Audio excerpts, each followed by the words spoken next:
식사만 하면 유독 졸음이 쏟아지고 속이 더부룩하게 소화가 더디신가요? 그건 나이 탓이 아니라 췌장이 지쳐있다는 신호일 수 있습니다. 췌장은 혈당 호르몬의 소화 효소까지 혼자 다 만드느라 이미 과로 상태인데 우리는 매끼 그 일을 더 늘리는 식사를 하고 있습니다. 다행히 췌장이 거의 일하지 않아도 흡수되는 과일이 있습니다. 지친 췌장을 쉬게 하는 4가지 과일, 그중 마지막 하나가 가장 중요합니다. 먼저 밥만 먹으면 왜 그렇게 졸린지부터 짚어보겠습니다. 식사를 하면 그 안에 탄수화물이 빠르게 포도당으로 바뀌어 피 속으로 쏟아집니다. 흰쌀밥이나 국수, 빵처럼 부드럽게 정제된 음식일수록 이 속도가 빠릅니다. 혈당이 갑자기 치솟으면 췌장은 깜짝 놀라 인슐린을 왈칵 쏟아냅니다. 그렇게 급히 끌어내리다 보면 혈당이 필요 이상으로 뚝 떨어지고 그때 밀려오는 것이 그 노곤한 졸음입니다. 이 졸음은 그냥 피곤이 아니라 췌장이 매 끼니 너를 뛰듯 일하고 있다는 증거입니다. 췌장은 우리 몸에서 존재감이 가장 없는 장기입니다. 위장 뒤편에 숨어 있어 문제가 생겨도 한참 뒤에야 신호를 보냅니다. 그런데 이 췌장이 하는 일이 만만치 않습니다. 혈당을 잡는 인슐린도 만들고 탄수화물과 단백질과 지방을 분해하는 소화효소도 전부 만듭니다. 밥 한 그릇, 고깃국, 기름진 반찬을 한 상 먹으면 췌장은 이 모든 효소에 인슐린까지 동시에 쏟아내야 합니다. 이게 하루 3번, 수십 년 반복되니 지치지 않는 게 이상합니다. 나이가 들면 인슐린이 잘 듣지 않고 췌장의 힘도 떨어지니 그 부담은 더 커집니다. 그래서 노년의 당뇨는 증상부터 다릅니다. 물을 많이 마시고 소변이 잦은 뚜렷한 신호 대신 그저 기운이 없고 자꾸 피곤하고 식후에 노곤한 흐릿한 모습으로 옵니다. 그러다 보니 나이 탓이려니 넘기기 쉽습니다. 대한당뇨병학회의 당뇨병 팩트시트 2024년 자료를 보면 65 이상 10명 중 3명, 28%가 당뇨병을 앓고 있습니다. 당뇨 전 단계까지 더하면 절반가량이 혈당에 빨간불이 켜진 셈입니다. 남의 이야기가 아닙니다. 여기서 잠깐 함께 짚어보겠습니다. 밥을 먹고 나면 유난히 졸린 날이 잦으십니까? 식후에 속이 더부룩하고 소화가 느려지셨습니까? 밤에 화장실을 자주 가시고 오후에 기운이 쭉 빠지십니까? 입이 자주 마르고 단 것이 자꾸 당기십니까? 이 중 서너 개가 겹치신다면 췌장이 조용히 힘들다는 신호일 수 있습니다. 다행히 이 단계의 췌장은 죽은 것이 아니라 방전된 것에 가깝습니다. 방전된 배터리는 충전하면 되살아납니다. 그 충전의 가장 쉬운 방법이 오늘 이야기할 과일 습관입니다. 여기서 췌장이 얼마나 많은 일을 하는지 조금만 더 보겠습니다. 우리가 먹는 음식은 크게 탄수화물, 단백질, 지방으로 나뉘는데 이 셋은 각각 다른 효소로 잘게 쪼개야 몸에 흡수됩니다. 그 3가지 효소를 전부 만들어 내보내는 곳이 췌장입니다. 그러니 밥과 고기와 기름진 반찬이 한 상에 오르면 췌장은 3종류의 효소를 동시에 많은 양으로 쏟아내야 합니다. 특히 기름진 음식과 많은 고기는 큰 짐이 됩니다. 회식이나 고기를 많이 드신 다음 날 유난히 속이 무거운 것도 췌장이 밤새 그 뒷정리를 하느라 지친 탓입니다. 그런데 소화를 담당하는 일과 혈당을 잡는 일은 한 몸에서 동시에 벌어집니다. 소화에 시달린 췌장은 혈당 잡는 일도 소홀해지고 혈당에 무리한 췌장은 소화도 예전만 못해집니다. 그래서 식후에 졸리면서 동시에 속도 더부룩한 두 증상이 함께 오는 겁니다. 두 신호가 사실은 지친 췌장이라는 한 뿌리에서 나온 것입니다. 전주에서 반찬 가게를 하시던 김순덕 어르신은 67에도 건강을 자부하셨는데 언젠가부터 점심만 먹으면 의자에 앉아 꾸벅꾸벅 조셨습니다. 새벽 장사로 피곤해서 그런 줄만 아셨습니다. 딸의 권유로 검진을 받으니 당뇨 전 단계였습니다. 단 것을 즐기지도 않는데 왜냐며 놀라셨지만 답은 매끼 흰쌀밥을 국물에 말아 후루룩 빠르게 드시던 습관에 있었습니다. 대구에서 교단에 계셨던 박상호 어르신도 은퇴 뒤 식후 졸음이 심해졌지만 나이 탓이려니 여기셨습니다. 그러다 신발이 꽉 끼는 걸 느끼셨는데 발이 부어 있었던 겁니다. 혈당은 물론 콩팥에도 부담이 오기 시작한 상태였습니다. 다행히 늦지 않게 발견해 지금은 식사와 과일 습관을 바꿔 잘 관리하고 계십니다. 이 흐릿한 신호의 단계, 아직 췌장에 힘이 남아있는 이때가 가장 중요합니다. 지금 짐을 덜어주면 췌장은 다시 숨을 고를 수 있습니다. 과일이 왜 그렇게 순한지 조금 더 들여다보겠습니다. 과일 한 알에는 여러 비타민과 무기질, 소화를 돕는 효소, 몸을 지키는 파이토케미컬, 장을 청소하는 식이섬유, 그리고 넉넉한 수분까지 골고루 담겨 있습니다. 이만큼을 밥이나 고기로 얻으려면 췌장이 엄청난 소화 효소를 쏟아내야 합니다. 그런데 과일 속 영양은 대부분 이미 몸이 바로 받아들일 수 있는 형태라 췌장이 애쓰지 않아도 스르륵 흡수됩니다. 일은 시키지 않으면서 필요한 영양은 다 주는 겁니다. 과일 속 수분의 지혜도 큽니다. 물이 많다는 것은 같은 무게를 먹어도 그 안에 당이 물에 옅게 풀려 있다는 뜻이라 한 번에 몸으로 들어오는 당의 양이 생각보다 적습니다. 밥은 물기 없이 당이 빽빽하게 뭉쳐 있지만 과일은 물에 곱게 흩어져 있는 겁니다. 게다가 이 수분은 노폐물을 씻어내고 물을 잘 안 드시는 어르신께 물과 영양을 한꺼번에 채워줍니다. 다만 여기에도 조건이 있습니다. 아무리 순한 과일도 밥 위에 더하면 짐이 되고 한밤중에 몰아드시면 당이 남습니다. 반대로 아침 공복에 알맞은 양을 천천히 씹어 드시면 그 좋은 성질이 온전히 살아납니다. 같은 과일 한 알이 약이 되느냐, 짐이 되느냐는 결국 우리가 어떻게 다루느냐에 달려 있습니다.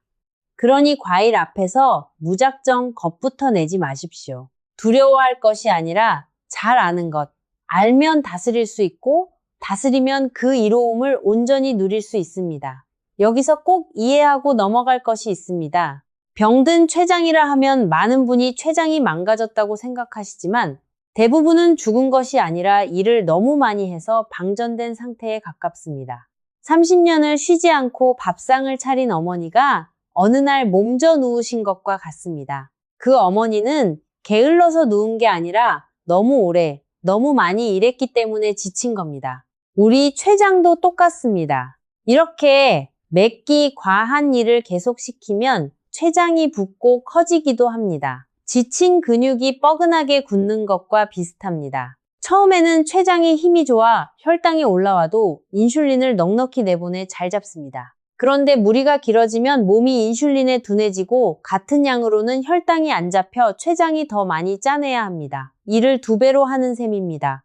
이 시기가 오래되면 결국 췌장에 힘이 빠져 아무리 애써도 혈당을 잡지 못하는 지경에 이릅니다. 이것이 당뇨병으로 가는 길입니다. 그런데 우리가 진짜 무서워해야 할 것은 당뇨병 그 자체보다 그것이 빼앗아 가는 것입니다. 혈당이 오래 높으면 눈이 나빠지고 콩팥이 상하고 발끝 감각이 무뎌지고 혈관이 딱딱해집니다. 결국 스스로 걷고 스스로 챙겨 먹고 스스로 화장실에 가는 그 당연한 독립이 위태로워집니다. 우리가 가장 두려워하는 것, 자식에게 짐이 되는 상황이 조금씩 다가오는 겁니다.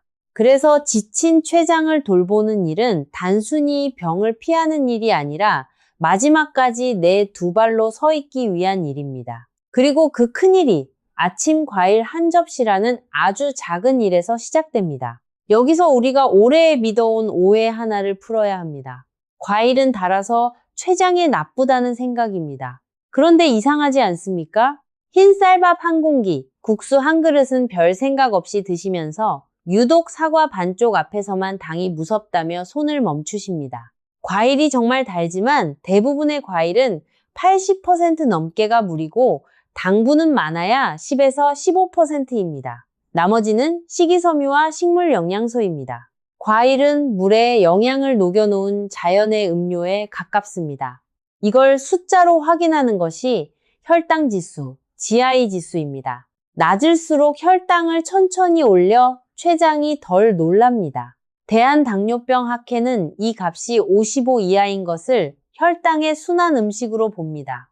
그 목록에 사과와 토마토가 들어 있습니다. 그런데 우리가 매일 먹는 흰쌀밥은 혈당 지수가 70을 넘는 고혈당 지수 음식입니다. 반대로 사과는 36 정도밖에 되지 않습니다. 사과 한 조각이 흰쌀밥 한 숟갈보다 혈당을 훨씬 덜 올린다는 뜻입니다. 밥은 걱정 없이 먹고 사과 앞에서 망설이는 것은 오해도 이런 오해가 없습니다. 게다가 과일 속 영양은 대부분 이미 잘게 쪼개진 형태라 췌장이 애쓰지 않아도 흡수됩니다. 일은 시키지 않으면서 영양은 주는 겁니다. 물론 아무 때나 아무렇게나 좋다는 뜻은 아닙니다. 같은 과일도 언제, 어떻게, 얼마나 먹느냐에 따라 약이 되기도 독이 되기도 합니다.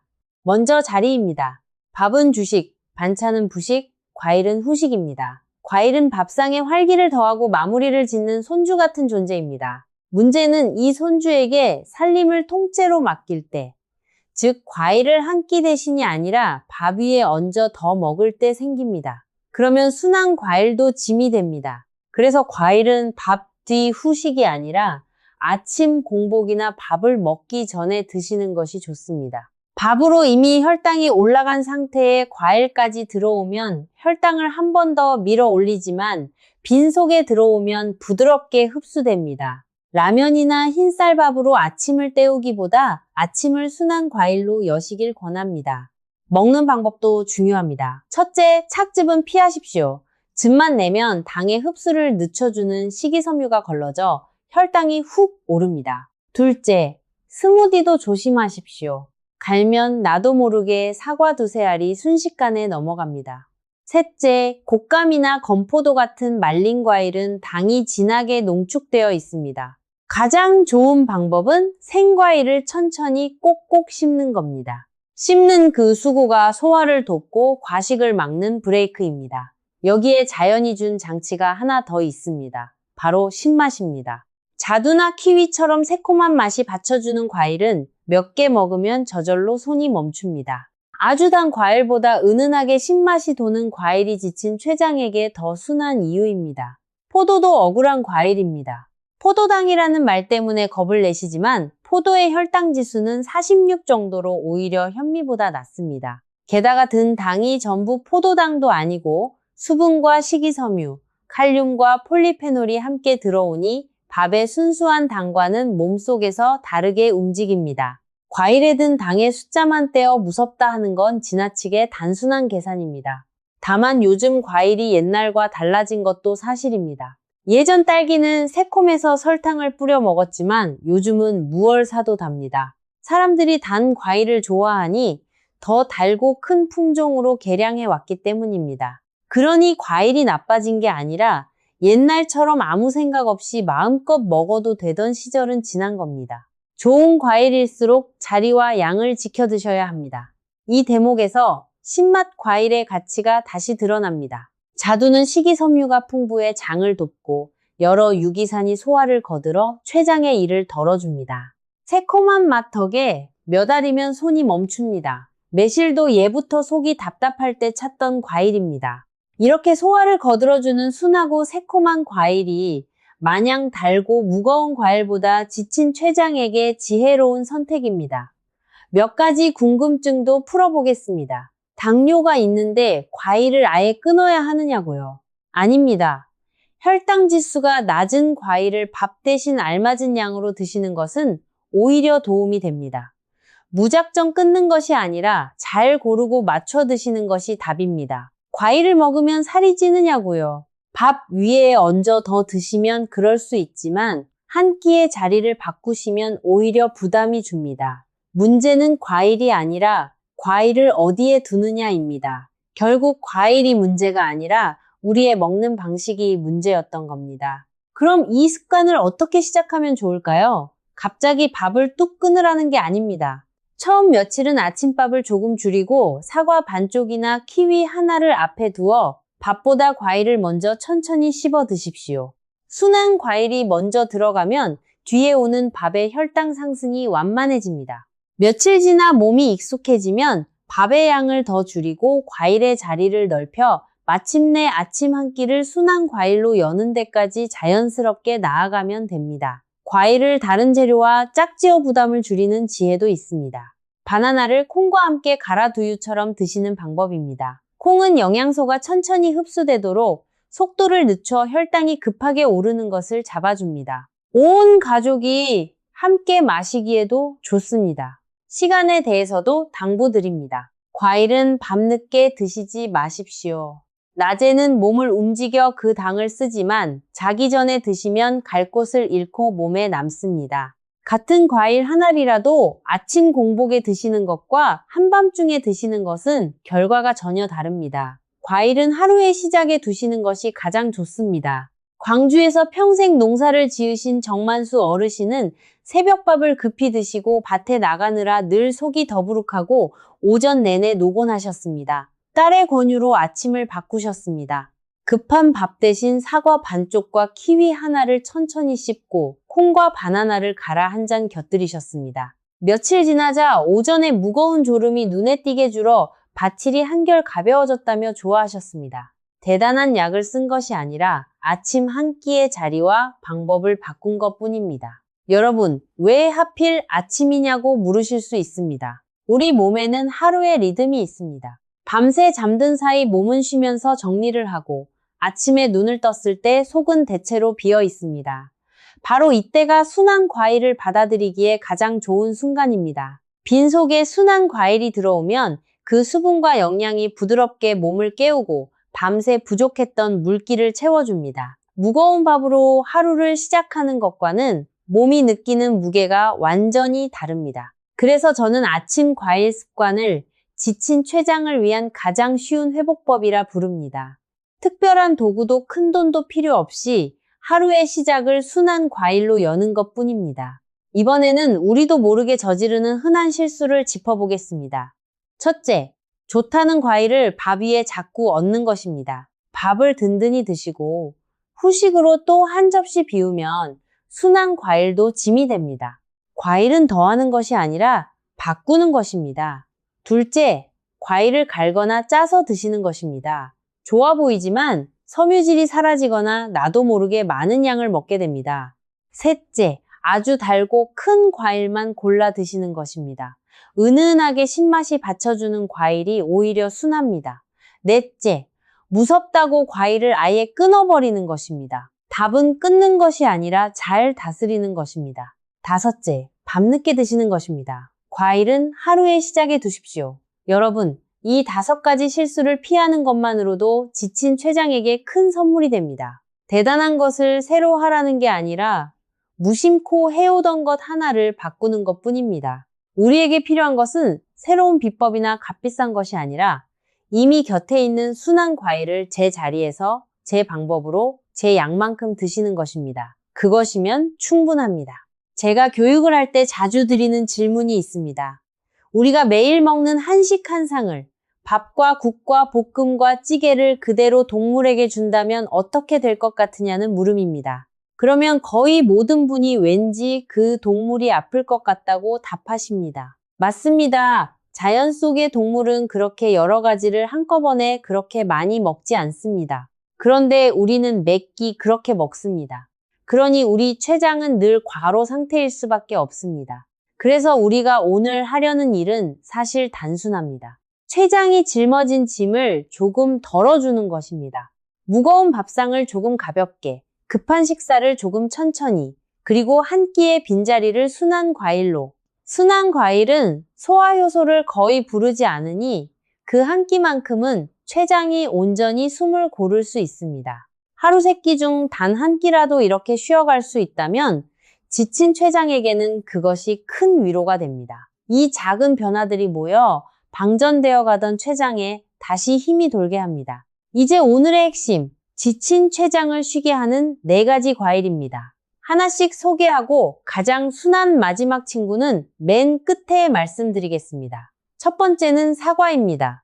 혈당 지수가 36 정도로 아주 순하고 껍질과 과육에 식이섬유가 풍부합니다. 반드시 깨끗이 씻어 껍질째 드십시오. 껍질을 깎으면 좋은 섬유질을 버리는 셈입니다. 아침 공복에 사과 반쪽을 천천히 씹어 드시면 지친 췌장에게 이보다 순한 아침이 없습니다.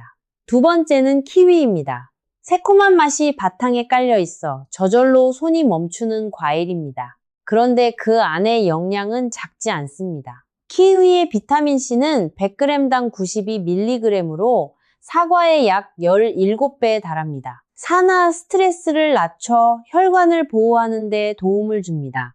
요거트에 곁들이면 맛도 좋고 장에도 이롭습니다. 세 번째는 블루베리입니다. 저혈당 지수 범위에 들면서도 안토시아닌이라는 진한 색소를 품고 있습니다.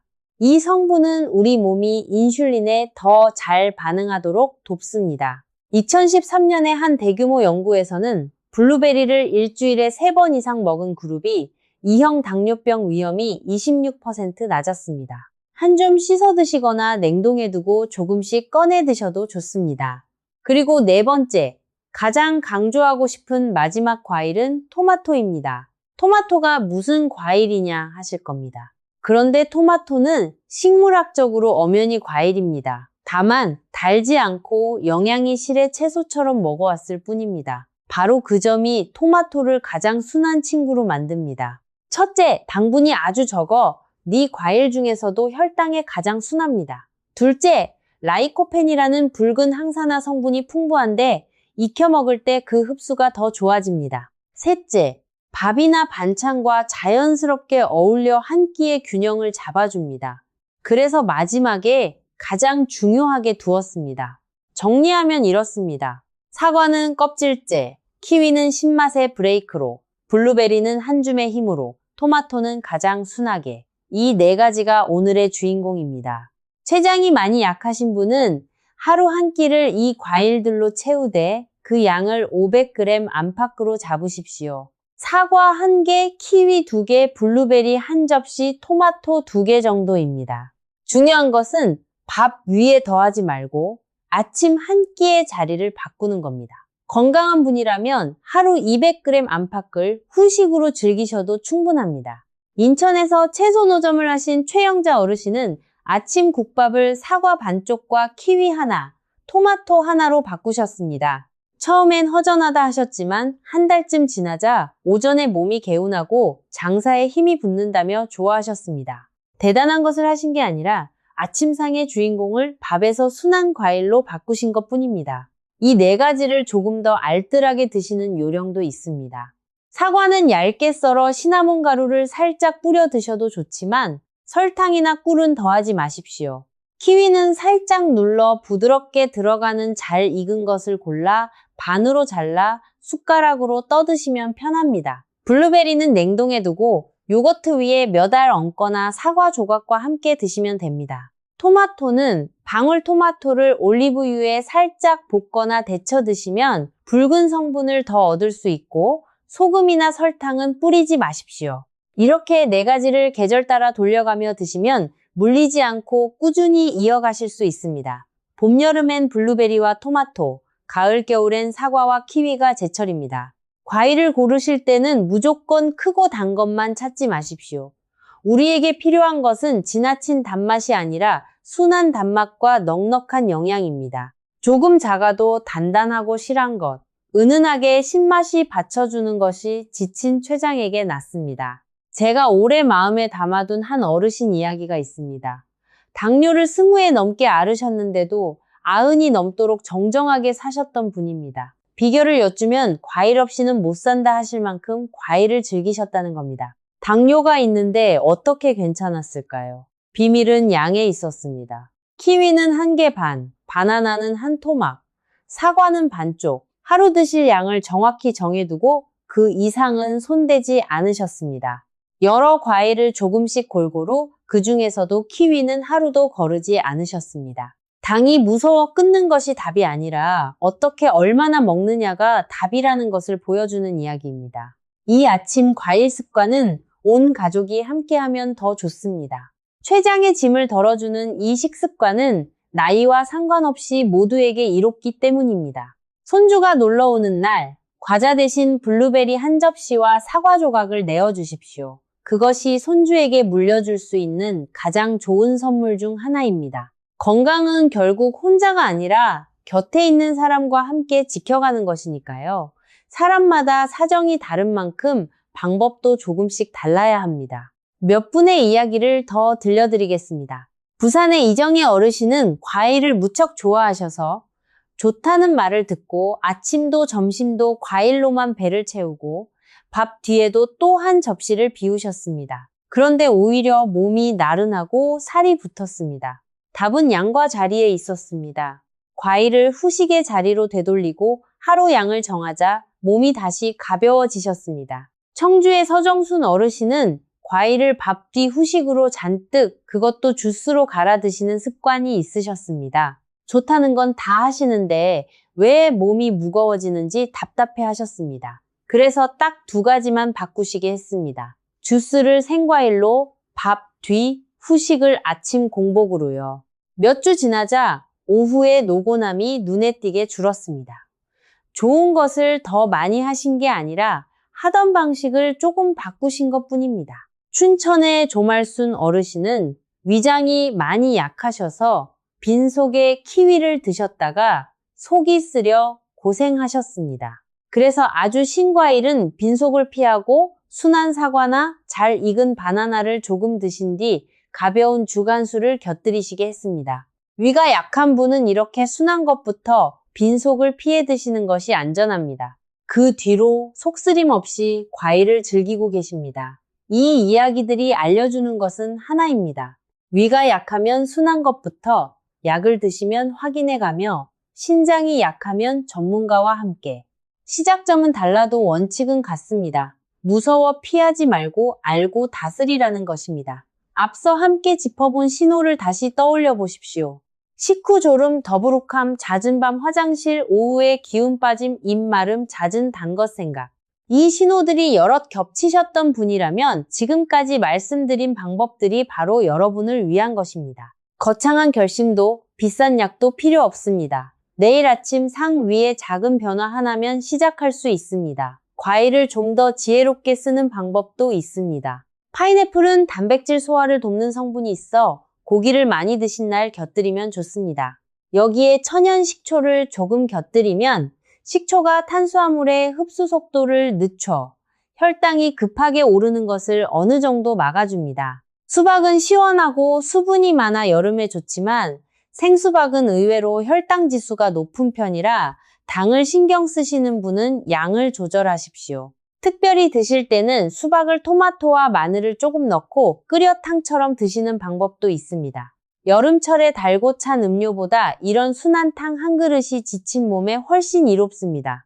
대전에서 은퇴하신 한동규 어르신은 오랫동안 아침을 흰쌀밥과 국으로 드셔온 분입니다. 처음 아침 과일 이야기를 들었을 때는 그걸로 어떻게 든든하겠냐며 손사래를 치셨습니다. 그래서 한꺼번에 바꾸지 마시고 밥을 조금 줄여 사과 반쪽만 먼저 곁들여 보시라 권했습니다. 며칠 뒤 이분은 오전에 화장실 가는 것이 편해지고 노곤함이 줄었다고 하셨습니다. 한 달을 지내신 뒤에는 이제 아침 과일이 없으면 오히려 속이 더 무겁다 하실 정도가 되셨습니다. 작은 변화가 몸에 자리 잡은 겁니다. 이렇게 급하게 밀어붙이지 말고 몸이 편안해하는 속도에 맞춰 하나씩 바꾸시면 됩니다. 좋은 과일이라도 사람에 따라 조심할 점이 있습니다. 위 점막이 많이 약하신 분은 아주 신 과일을 빈속에 드시면 속이 쓰릴 수 있으니 순한 사과부터 빈속을 피해 드시면 됩니다. 덜 익은 감처럼 떫은 것은 위가 약한 분께 부담이 되니 잘 익은 것으로 소량만 드십시오. 망고나 파인애플처럼 아주 단 과일은 건강한 분에겐 괜찮지만 당뇨가 있으신 분은 양을 조절하고 오늘 말씀드린 4과일을 우선으로 삼으시면 됩니다. 파인애플은 단백질 소화를 돕는 성분이 있어 고기를 많이 드신 날 곁들이면 췌장의 짐을 조금 나눠줍니다. 특히 두 분류는 꼭 조심하셔야 합니다. 당뇨약이나 인슐린을 쓰시는 분은 아침 식사를 갑자기 바꾸면 혈당이 너무 낮아질 수 있으니 반드시 담당 선생님과 상의해 천천히 바꾸십시오. 신장이 약하신 분은 과일에 칼륨을 잘 내보내지 못할 수 있으니 어떤 과일을 얼마나 드셔도 되는지 전문가의 안내를 받으십시오. 좋은 방법도 내 몸에 맞게 적용하는 것이 먼저입니다. 과일 습관과 함께 지키면 좋은 생활 습관도 있습니다. 밥은 천천히 드시고 흰쌀밥과 빵 같은 정제된 음식은 조금 줄이고 야식은 끊고 과식은 피하고 식후에 10분이라도 가볍게 걸으십시오. 한꺼번에 다 하실 필요는 없습니다. 오늘은 천천히 먹기 하나, 다음 주는 야식 끊기 하나, 이렇게 하나씩 몸에 붙이시면 됩니다. 그 한가운데에 아침 과일이 있습니다.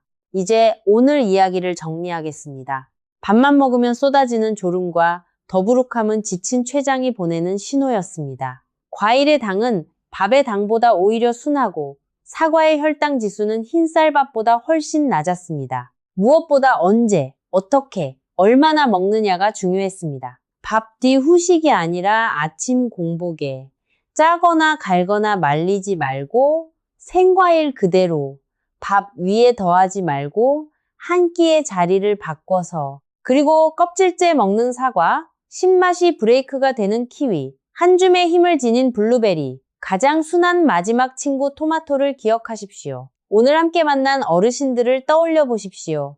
반찬 가게를 하시던 김순덕 어르신, 교단에 계셨던 박상호 어르신, 밭일을 하시는 정만수 어르신, 채소 노점의 최영자 어르신까지 모두 대단한 약이 아니라 아침 한 끼의 자리와 방법을 바꾸신 것만으로 다시 편안한 하루를 찾으셨습니다. 그 변화는 지금 이 이야기를 듣고 계신 여러분께도 똑같이 열려 있습니다. 죽은 췌장을 하루아침에 되살리는 기적의 과일은 없습니다. 그런 약속을 하는 사람이 있다면 오히려 조심하셔야 합니다. 그러나 아침을 순한 과일로 여는 작은 습관은 지친 췌장이 숨을 고르게 하는 가장 든든한 습관이 될 수 있습니다. 대단한 결심이 아니라 내일 아침 상위의 작은 변화 하나면 충분합니다. 혹시 곁에 밥만 드시면 유난히 졸려 하시거나 혈당 때문에 과일을 무서워하며 끊으신 분이 계신다면 오늘 이 이야기를 가만히 전해 주십시오. 사과 반쪽, 키위 한 알이면 시작할 수 있는 작은 변화입니다. 오늘 저녁 밥을 조금 천천히 드시는 것, 내일 아침 사과 반쪽을 곁들이는 것. 이런 작은 걸음이 하나둘 모여 결국 지친 췌장이 숨을 고르게 하고 우리 몸을 되살립니다. 급하게 서두르지 마시고 오래 이어가는 것을 목표로 삼으십시오. 그 작은 변화가 그분의 아침을 그리고 두 발로 서 있는 내일을 지켜줄지도 모릅니다. 오늘도 끝까지 함께 해주셔서 고맙습니다. 다음 시간에 더 요긴한 이야기로 다시 찾아뵙겠습니다. 그때까지 아침 과일 한 접시 잊지 마시고요. 부디 건강하게 편안하게 지내시길 바랍니다.